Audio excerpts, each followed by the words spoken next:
and welcome to the Tip of the Ice-Burgh podcast, brought to you as always by InsideThePenguins.com, a proud affiliate of the Hockey News. We got a good show for you guys today. We're going to debut a new segment called Swap It or Stop It as a means to look at Kyle Dubas's offseason acquisitions and seeing if there was something better in the market that he could have potentially done.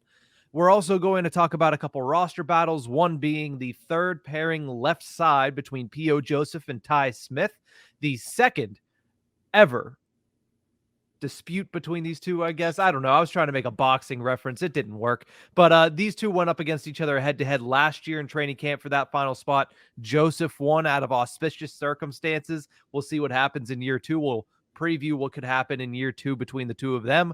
And then we'll talk a little bit about the backup goaltender situation for the Pittsburgh Penguins. But Horwat, before we get into those two things, let's talk about swap it or stop it. I'm going to give you a Penguins roster move this summer and a comparable move from around the league. You're going to tell me if you would swap them out and take the player from the other team, or if you would stop it and keep the Pittsburgh Penguins move. All right, I like it. Let's roll. Let's start with the third line center position, because it's one that the Pittsburgh Penguins always have a vast importance getting a good third line center if they want to win a Stanley Cup. They brought in Lars Eller on a 2-year, $2.45 million contract. The comparable that I want to give you is Max Domi, who signed at 1 year, $3 million. Horwat, would you swap it or would you stop it? Yeah, I think I'm taking Max Domi in that equation. Even with the price tag, it's no big deal to me. The 1 year thing is interesting, especially considering any other team aside from the Maple Leafs could have signed Max Domi for 1 year. It's interesting that he chose 1 year with Toronto, but then all the quotes came out afterwards of, well, I want to play. I've always wanted to play here. I want to play here forever. This, that, the all right, sign more than a year. I don't know.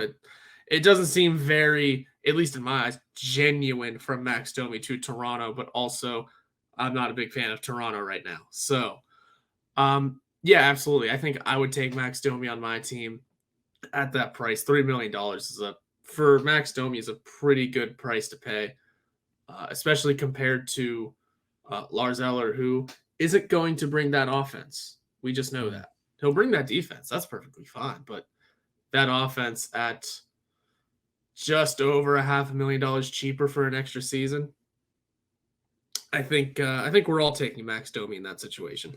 Yeah, I'm with you on that one. I would swap it as well. I'd like to see some more offense be brought to the bottom six, and Domi would definitely provide that. Now, listen, we're talking about with the Erik Karlsson things. Oh, it's all gas, no brakes.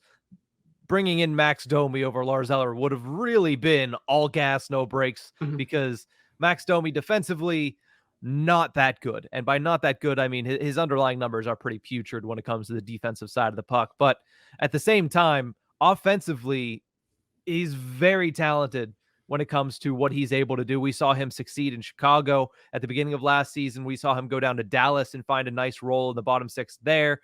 The only sabotage factor for that, to me, would be who is he playing with? Because the Pittsburgh Penguins' third-line wingers at the moment are likely Alex Nylander, Mikael Granlund.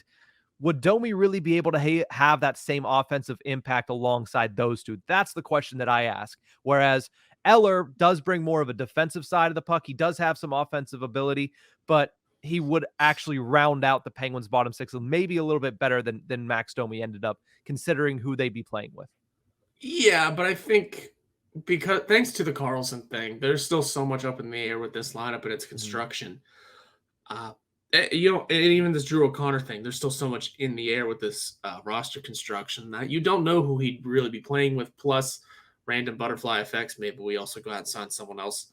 Like, now we're just getting off on a tangent, not what we're here for. I still think at the end of the day, Max Domi would have been more of a play driver for at least getting some help to guys like Granlund and the name escaped you. I know you just said it. Nylander, yeah. And I think at least Nylander and Domi, that's a duo that Mike Sullivan could probably get behind. I know there's not a lot of defense from the two, but you strap them with third line left winger who we've picked up in spades this offseason.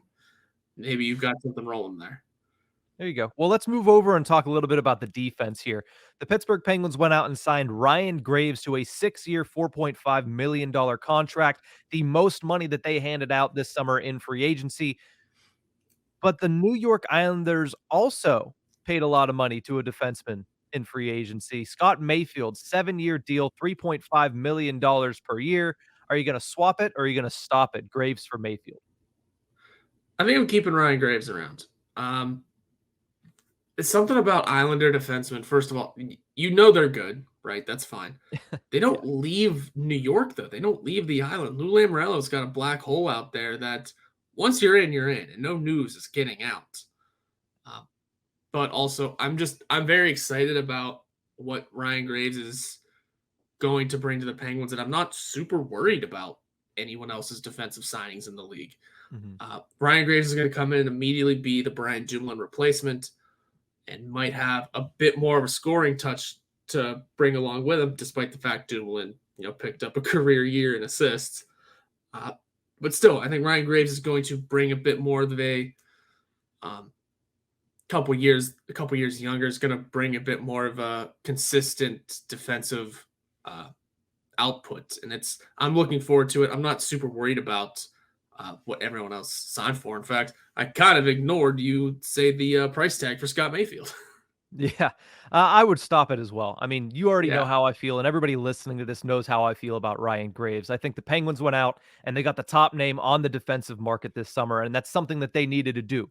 When Kyle Dubas looked at this team, he said there's a lot of holes to be filled, and the biggest one in his eyes was goaltender and topside left side defenseman.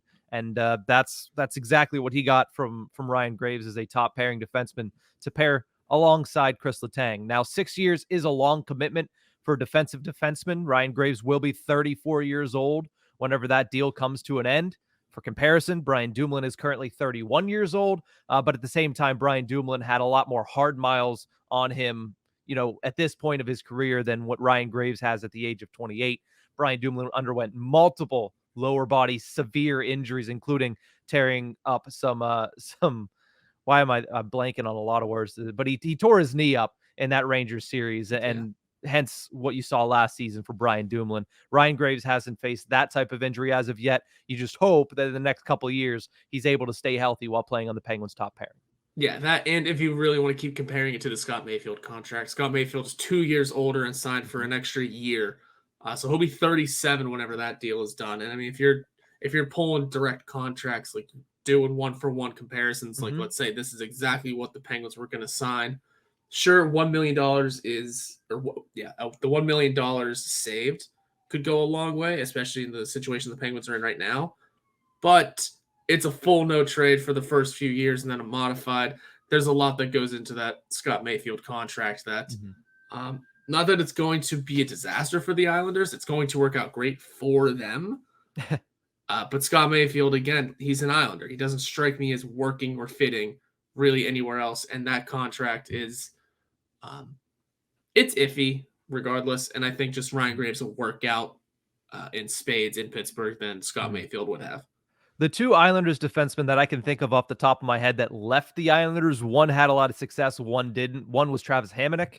He was an okay defenseman when he left the island, but he wasn't as good as he was when he was with the New York Islanders. The other one is Devon Taves, or Devin Taves, or however you say his first name.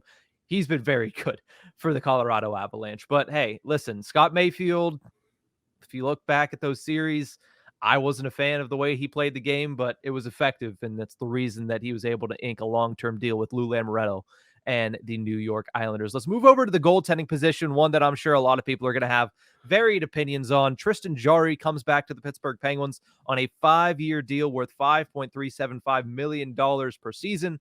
The one comparable that I want to bring up, Horwat, is Jonas Korpisalo signing a 5-year deal with the Ottawa Senators at $4 million per season.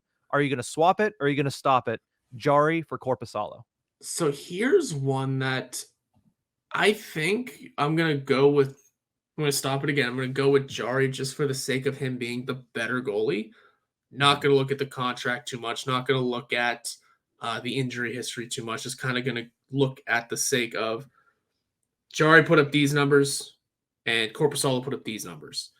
I get the teams that they were both on last year. Yeah, the Penguins weren't great, but by God, the Blue Jackets weren't much better. Mhm. But still, I think Jari's the better goalie. You're gonna pay that kind of goalie. Um, the money he deserves. Was the term a bit much? Yes, but that is a discussion we will have every year until the contract ends. I think just in the grand scheme of things, Jari is the better option. We've said it on multiple occasions in terms of free agent goalies, which they both were.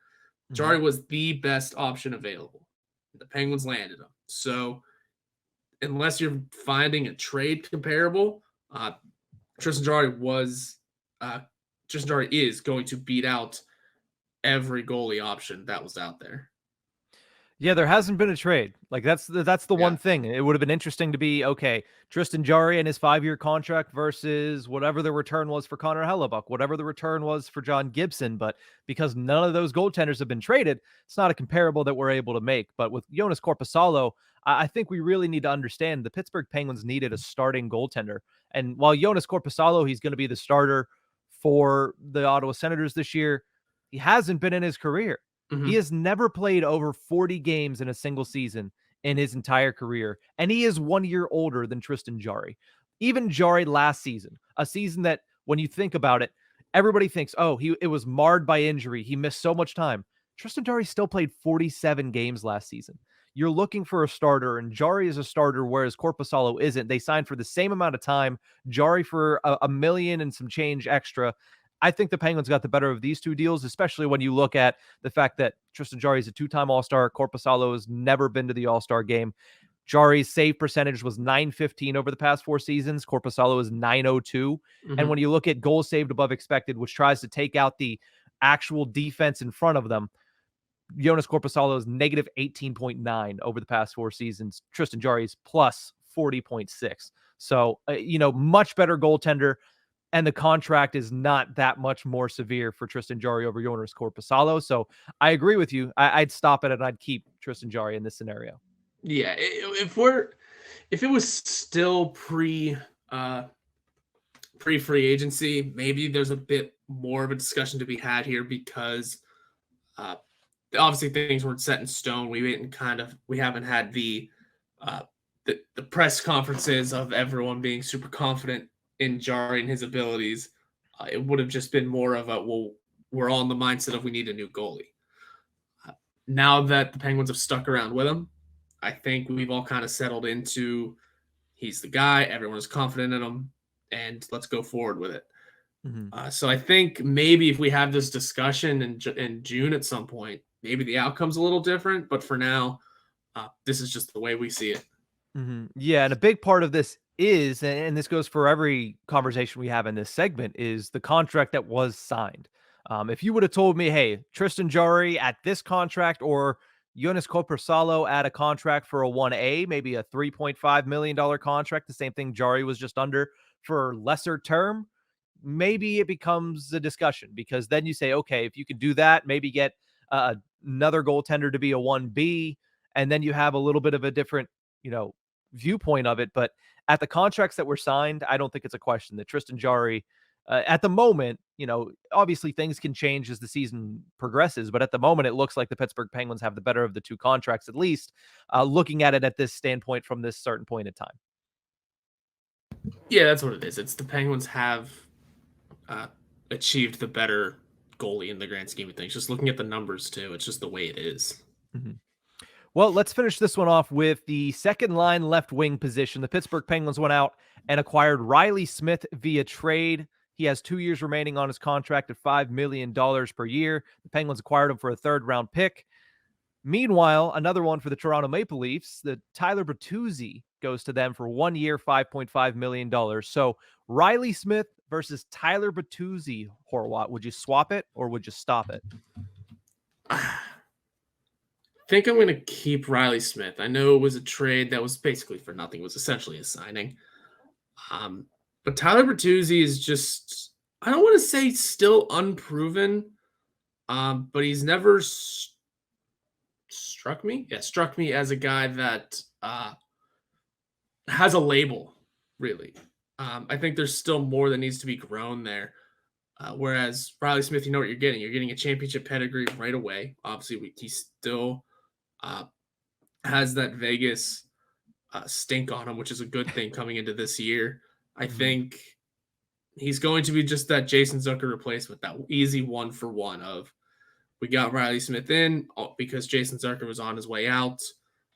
It was easy as that. I don't know if Bertuzzi would have filled that role the same way, Mhm. coming from someone who hasn't looked into Tyler Bertuzzi quite like you have. So maybe you'll have a different opinion, but I'm riding with the Riley Smith trade.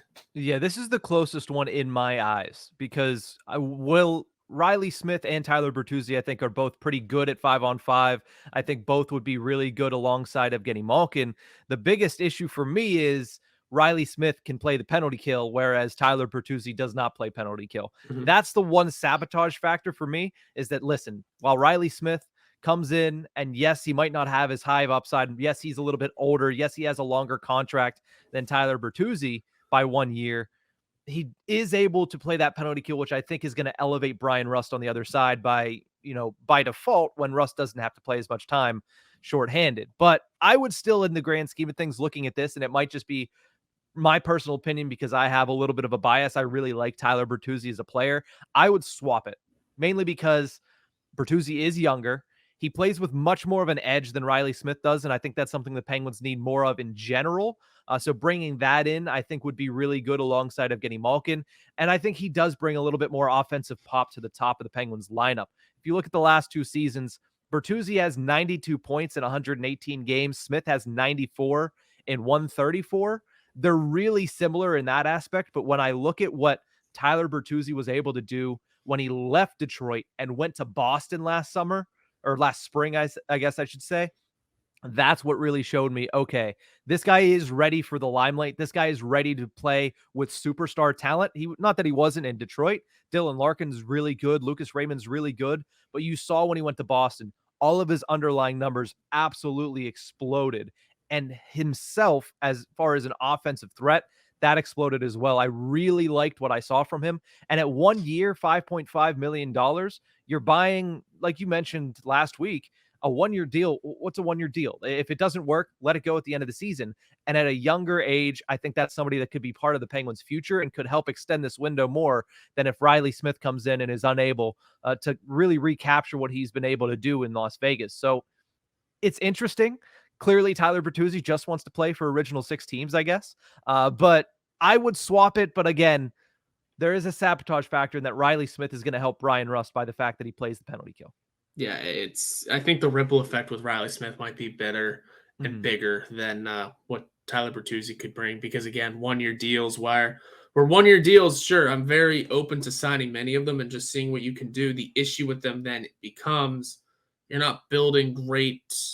Uh, he's not building out a lot in that situation because players in that kind of situation might just be focused on making sure their game is good and not um, super worried about what the other not what the other teammates are doing. They always want to win, but Mm-hmm. there isn't as much of a team aspect to those signings. I don't know why. I can't explain it in my head, but I can kind of see it in what I'm trying to Mm-hmm. say.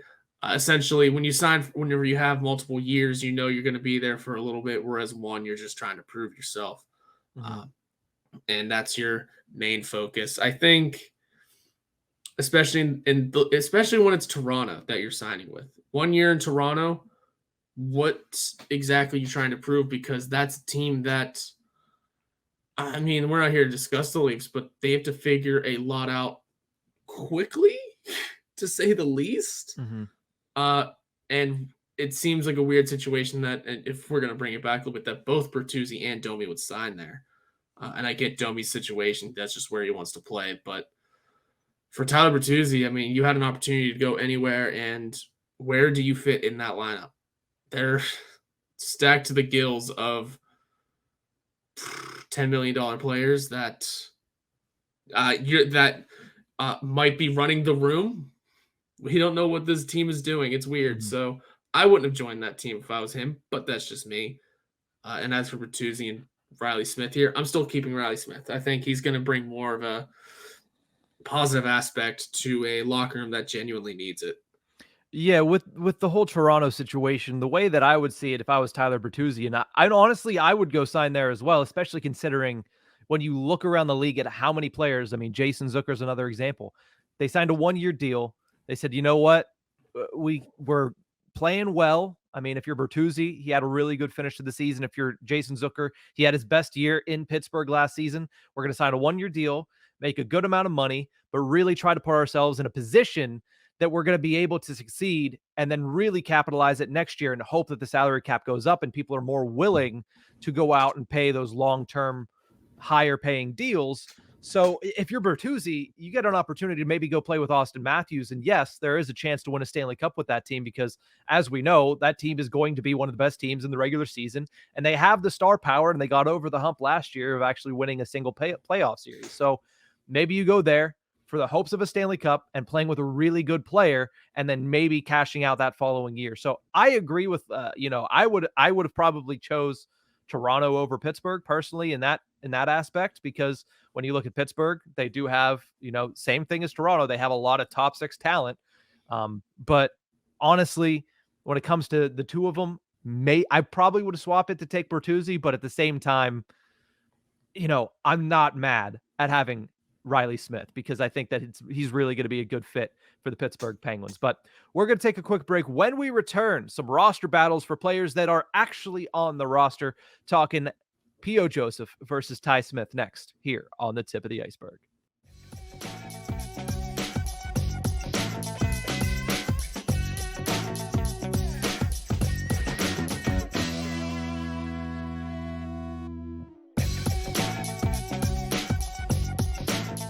Welcome back to the Tip of the Ice-Burgh podcast, brought to you as always by InsideThePenguins.com. Let's talk a little bit about roster battles because training camp is still a little under 2 months away. And when it starts in late September, I don't know the exact start time. I'm not sure if they released it, but usually it's around September 20th, September 21st, whenever the Pittsburgh Penguins arrive at training camp and open up practices in Cranberry. But one of the roster battles is going to be the second straight year, and that is P.O. Joseph and Ty Smith battling it out for the role of third pairing on the left side. Last season, Smith outperformed Joseph in camp, according to a lot of people, including both of us who were there to watch it. But he wasn't able to get the actual spot because of his waiver exemption. He doesn't have that this year. Horwat, let me ask you this, with still some time, obviously, before we see them battle it out at camp, which one would you prefer to see make the lineup as it stands today? It's such a hard decision. You almost want to say both, but you just can't in this situation. But I think I would have to say P.O. Joseph just because we saw it in the NHL a lot longer. We saw the production that he can bring both defensively and offensively. Sure, maybe toward the end of the year there was a bit of not a tailspin, but a bit of a fall off. But at the same time, everyone on that team was kind of drifting away at the end of the season. I think because he's the proven commodity, Joseph comes into this camp with the upper hand. Not that Ty Smith isn't a proven commodity. I mean, I think he's played more games in the NHL than P.O. Joseph, which is a stat that I always forget about. But I think because he has that full season under his belt in Pittsburgh, you saw what he can do. Maybe he just comes in with the upper hand and ends up taking it again. I think they're both great players, and I think POJ has really entrenched himself as a Penguin so far. I think he's enjoying it. I think the fans love him. It's now just a matter of maintaining that spot. I think he's going to be the one that pulls it out again, and that just might be what I want. Better for the team. Mm-hmm. Yeah, if only one of these two guys can make the roster out of camp, I agree with you. I'd probably go with Pierre-Olivier Joseph at this point, mainly because, I mean, the Pittsburgh Penguins have been skewing defense all summer long, and that would just be skewing defense once again. I mean, P.O. Joseph is better defensively than Ty Smith. I mean, that's just the plain fact. Now, would Ty Smith be a better puck mover? Yes. Would Ty Smith be better at getting the puck out of the defensive zone? Yes. Would he have a better first pass? Yes. But P.O. Joseph isn't, inept offensively. from the blue line. He does have some ability when it comes to that first pass. He has really good vision, and he has shown that he has the ability to take the puck up the ice on his own. But Ty Smith is just a little bit better offensively. P.O. Joseph is just a little bit better defensively. What I'd really like to see is the Pittsburgh Penguins have 8 defensemen on the NHL roster. But the problem with that last season was the Pittsburgh Penguins couldn't fill out the full 23 roster spots and stay under the NHL salary cap. Now, will that be an issue again this season? Only time will tell. There's still one monster move left to happen, or at least you would assume one monster move is left to happen for the Penguins during this offseason. So we'll see where that leaves everybody. But I think Ty Smith deserves more of a shot this season at the NHL level. The Penguins aren't going to stay completely healthy like they did last season. I mean, for the most part, the Penguins were really healthy on the blue line. At the end of the season, they had a couple of guys get injured at the same exact time. Ty Smith was included in that, getting a facial fracture in, I believe, February of last season. So I'd like to see him get more of an opportunity. I'd like to see him get more of an opportunity earlier in the season this year for Ty Smith. But the question then becomes, Horwat, what would your thoughts be about a Joseph Smith third pairing if Smith moves to the right side and one of Petrie or Ruda ends up being moved? I'm fine with that too, because like I said, part of me wants to go, why not both? The only there is how good are these guys at playing, like certain guys are at playing the offside? How good are they at playing with their with the opposite on the opposite end of the ice, just in terms of, can you bring that same production? Does it throw your mojo off? Because a lot of times I think of, hockey as you're not necessarily set in your position. Where in like baseball, you're your first baseman. You're there. You're not moving outside of that radius unless there's a shift or whatever that may be. Hockey, it's a little more free flowing. You are switching sides pretty often. Defensemen are pinching pretty often, pulling some forwards back. There's a little bit more flow to it, so maybe it can work out, and maybe you get used to that sort of deal. I don't hate it as long as they're comfortable with it.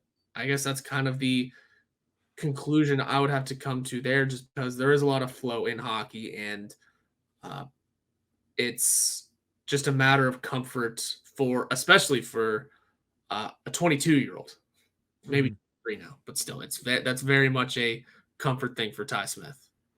Yeah, this defense pairing would make me a little bit nervous. I mean, it gets a little Yeah. bit too much like the Joseph Ruhwedel pairing, which wasn't bad last season, but when you look at Ruhwedel compared to Ty Smith, I think you would give the defensive advantage to Chad Ruhwedel. And the one issue that pairing had was protecting the net front, and I don't think Ty Smith really brings all that much added net front presence when it comes to the Pittsburgh Penguins defense. So it does make me a little bit nervous. The one thing that would make it make a little bit more sense is the Penguins are better defensively when it comes to the bottom 6, which is primarily who the third pairing is going to be matched up with and paired up with when it comes to the forward side of things. So maybe that makes up for it a little bit, and your ability of Ty Smith to get out of the zone unscathed, to get that puck out in a quick transition, maybe that helps you and you don't have to worry as much about getting hemmed into your own zone. And I really like what P.O. Joseph showed last season. I think that he was much better than expected. I think that a lot of people got on him because the only reason that he made the roster was because he wasn't waivers exempt, whereas Ty Smith was. But I think he really took that opportunity, he ran with it, and he became an everyday NHLer for the Pittsburgh Penguins. Again, I'd prefer Joseph over Smith heading into camp, but with all things being equal and both of them having to go through waivers if they need to be sent down, I think there's a real shot for Ty Smith to beat out P.O. Joseph if he beats him in training camp the same way that he did last season, because I don't think there was a question last season. Joseph had a rough training camp, whereas Ty Smith looked really good. That was the overall consensus, yeah. But money and waivers became a thing. Yeah. And we are once again here with this defensive logjam. Just another season of this. And I think a big question it's, I guess, not really a big question, but is it assumed that one of these two is involved in an Erik Karlsson deal? Like, is that just, because we have to relieve that pressure somewhere. Sure, Jeff Petrie will likely be moved out somewhere as well, but is this the skill guy going the other way? And for what it's worth, the one going to San Jose, whereas Petrie likely has to go to a third team. Yeah, of course, that's the big question when you can look at the entirety of the Pittsburgh Penguins offseason that remains is what ends up happening with the Erik Karlsson trade. Who goes out? Is it Drew O'Connor? Is it Ty Smith? Uh, but leaving that to the side for right now, with these two, putting them together, you would have to see P.O. Joseph take that next step as a stay-at-home defenseman. Like that's the Mhm. big thing. If he can become more of a stay-at-home defenseman, more of a steady force in his own zone, be better in his own net front. Obviously, he's not going to be able to clear out like the Milan Lucic's of the world, the Tom Wilsons of the world. But if he's able to clean up the garbage in front of the net a little bit better than he did last season and take a stride forward, then I would be open to seeing what these two could do together because I feel like having those two as your third pairing is very inexpensive and it's very good for the team going forward. Mhm. But at the same time, I'm just not sure that I expect P.O. Joseph to take that next step and to see Ty Smith on his off wing. Whether or not those two would be able to work together would be an interesting thing that I'm not quite sure I would be entirely comfortable with until I was able to see it on the ice. Yeah, we would have to see it on the ice. Also, just picture a right side of Chris Letang, Erik Karlsson, Ty Smith. Who's playing defense there? Well, that's why they're going with the left side of defense of Ryan Graves, Marcus Pettersson, and you're hoping P.O. Joseph. Yeah, I understand that, but like, that's, yeah, that's kind of what makes sense. But, uh, and the real answer to that question was the bottom six. Yeah, that's true. The bottom six will provide a lot of defensive help as well, but it's gonna be an interesting month to see who is here and who is not here come the open of training camp. But if these two guys are here, they're gonna be going head to head again, and I think it's gonna be an interesting battle this year because P.O. Joseph, I feel like, got a lot of momentum last year and probably a lot of confidence for the season he was able to have with the Pittsburgh Penguins. But we're gonna take a quick break. When we return, let's talk a little bit about the backup goaltender battle between Casey DeSmith and newcomer Alex Nedeljkovic. We'll be right back.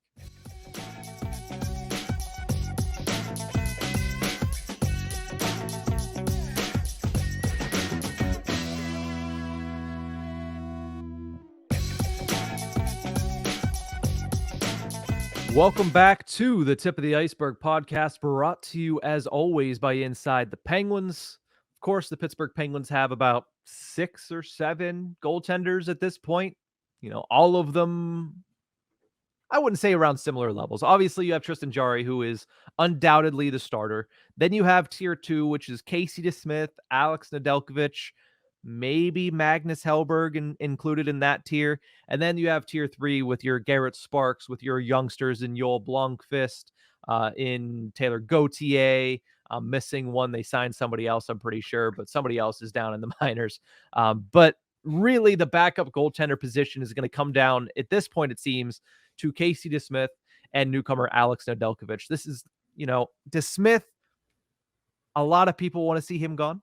I don't think that's breaking news. I think you're included in that, Horwat. You would have liked to see a new backup goaltender in town over Casey DeSmith because he's been the Penguins' primary backup goaltender for the past 4 seasons. He's Mhm. played 120 games, has a 911 save percentage, not bad, Oh, yeah. and 12.6 goals saved above expected. I don't think that's the issue with Casey DeSmith. The issue is not how he performs when he's in the role of backup. The issue is if something is to happen to the starting goaltender, which it has for the past 2 seasons, is Casey DeSmith able to step up and be that number 1 guy? And the answer has been no, right? He looked good 2 seasons ago in the last couple of games when Tristan Jarry broke his foot, and then he got injured in the playoffs, in the first game of the playoffs, and we all saw how that ended up going. And then last year, Tristan Jarry goes down. Casey DeSmith has a little bit more time to be a starter, and eventually you just notice that he can't deal with the actual workload of being a starting goaltender in the National Hockey League. Enter Alex Nedeljkovic. Struggled over the past 2 seasons with Detroit. The Pens are hoping for a return to form from his Calder rookie season and signing him to a 1-year contract. Who would you give the advantage to entering camp between DeSmith and Nedeljkovic? I think Nedeljkovic, because there's a lot riding on this damn Carlson deal. It's going to keep getting in the way of everything because the Penguins cannot continue their offseason or their cannot continue their roster construction without that deal either made or officially done with. because maybe Casey DeSmith is involved in this deal. Because when it comes to this, now we have a defensive logjam. Now we have a goaltending logjam because, like you mentioned, there's Jari, DeSmith, Nedeljkovic, Magnus Hellberg, Garrett Sparks is down there, albeit on an AHL contract, but he's down there. And then two guys that are vying for NHL roles one day. That's five. What is it? Five goalies that all have. I forget what it is. It's a number of NHL experienced goalies plus two more that might have that pedigree. That's a bit much. Now, I get that the Penguins might run a 3-goalie system too, which I would assume involve DeSmith and Nedeljkovic. Well, now you have a great logjam in the AHL. Have fun with that one. I think in this situation, just because he's been around for so long, but I said this on the Around the 412 podcast, backup goalies don't normally last that long with a team. From what I can remember, I don't think I've seen a backup goalie last this long with a single team ever. This is some weird thing going on with DeSmith in Pittsburgh. It's perfectly fine. You read those numbers. He's a perfectly fine and capable NHL level goalie. Not going to define starter or backup. Perfectly fine and capable NHL goalie. But that price tag is a little steep. I know Nedeljkovic is only $300,000 cheaper, but it's for just 1 year. I know DeSmith is one more year, but after everything we've gotten, this goaltending group just needs something fresh. It does, sure, and you planted your flag into Jari, so that part's not changing. So you kind of need to freshen it up with a different backup. Making it Nedeljkovic just seems like, at least to me, the smarter move because it's something new. It is something that this fan base can go, okay, they are trying when it comes to the goalies. Because after the New York Islanders series a couple years ago, there were people screaming and shouting for Ron Hextall to move on from Tristan Jari. Not only did he not move on from Jari, he doubled down and handed out a contract to Casey DeSmith. Now here we are a couple years later. Many people wanted Jari to be gone again. Well, we doubled down and we kept him around with a new president of hockey operations in town doing it this time. And I just don't see DeSmith lasting through this. Or we run the 3-goalie system, but the more I think about it, the less likely I think that is. See, I'm on the opposite side of you with the 3-goalie system. I said on the same podcast you mentioned, I mean, go check it out. We joined Smitty and Tyler on Around the 412. And the one thing that I said there is I would be surprised if Casey DeSmith is not heavily included in all of these trade talks with the San Jose Sharks for Erik Karlsson. The more time goes on and the more that I look around at the league and the landscape of what we've seen in goaltending, the more I think that might not be the case. I mean, you look at last season, just as an example, the Florida Panthers went to the Stanley Cup final. They used 3 goaltenders, right? Throughout the season, they used Spencer Knight, Sergei Bobrovsky, and Alex Lyon. Now, Spencer Knight left on not auspicious. He left due to circumstances that we hope that he obviously gets the help that he needed, but they needed 3 goaltenders. You look at the Vegas Golden Knights. They needed 3 goaltenders. Not necessarily were they playing a 3-goaltender system, but they ended up needing 3 goaltenders because Logan Thompson was not the guy. Jonathan Quick was brought in to be a little bit more of a buffer. And then Aiden Hill ended up being the guy to get them the Stanley Cup. The only team that truly played a 3-goaltender system last year was the Buffalo Sabres. They had Craig Anderson, they had UPL Ukko-Pekka Luukkonen, and then they had another one before they brought up Devin Levi. So it is an intriguing thing in the National Hockey League now that if you don't have that true number one, that Andrei Vasilevsky, that Ilya Sorokin, that you end up going and saying, we're going to likely need 3 goaltenders this year at some point in time. Now, here's the thing.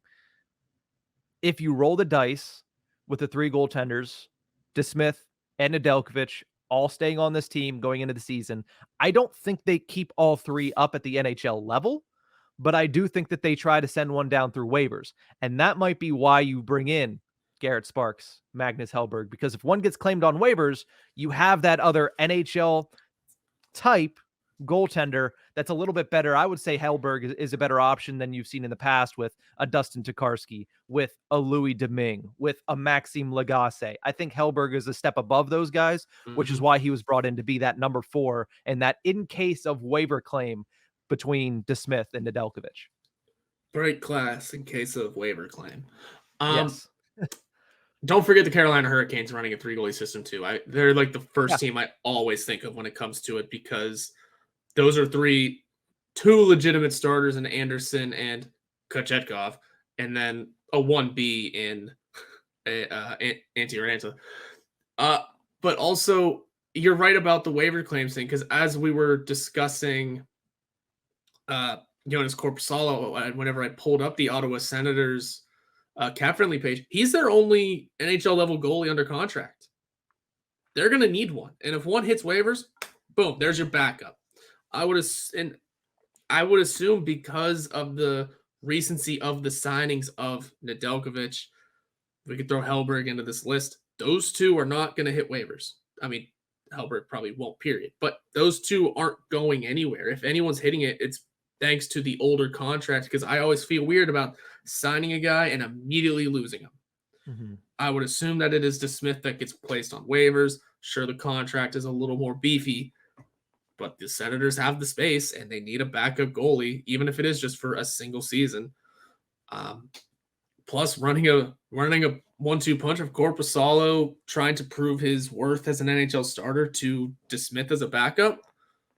That's not a bad situation for the Ottawa Senators. And also, when it comes to the San Jose Sharks and Casey DeSmith maybe being part of a deal there, the Sharks are set on goalies if they're sticking with Kaapo Kähkönen and Mackenzie Blackwood there for as their second goalie. So who knows if they even need a goalie to be involved in any sort of way. I don't recognize these names in their system. I believe one of them's supposed to be really good though. So the goaltending situation is weird. I also don't know what other teams have floating around and what they might need if DeSmith was to hit waivers. I don't see him making it through.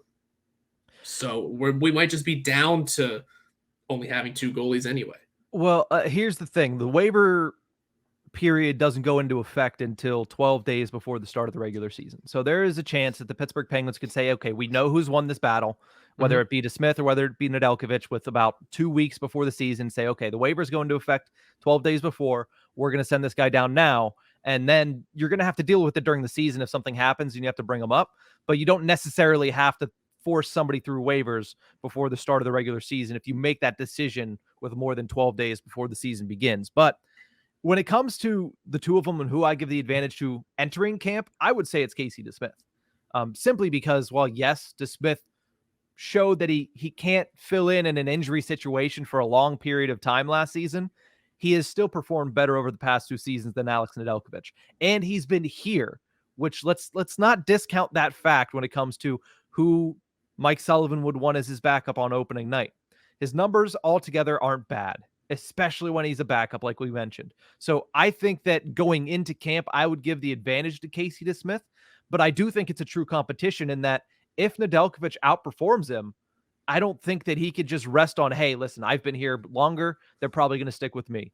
I still think Casey DeSmith needs to outperform Nedeljkovic, but I do think it's DeSmith's job to lose. That's fair enough, too. That is a fair enough stamp to take on it as well. Hockey Reference has finally updated. We now have the 23-24 pages set, and all 4 goalies are currently listed on the roster. And of course, this is just Hockey Reference speaking. This doesn't mean they're actually on the roster, but it is 32-year-olds DeSmith and Hellberg and 28-year-olds Jarry and Nedeljkovic fighting it out over likely just 2 spots. Because the 3 goalie system has been a successful one for many a team. The more I think about it, I don't see us doing it because we're going to put a ton of faith into Jarry probably. Also, Ty Smith is still on this roster as well. There you go. Yeah, it's intriguing because at some point this season the Penguins are probably going to need to use the third goaltender, right? Yep, a lot of teams have had to do that over the past couple of years. It's not just the Penguins that are dealing with goaltender injuries. I mean, we mentioned last year, we talked about the Vegas Golden Knights. we completely forgot the fact that Robin Leonard didn't play at all last season. And Lauren Brossoit had his hand on the thing too.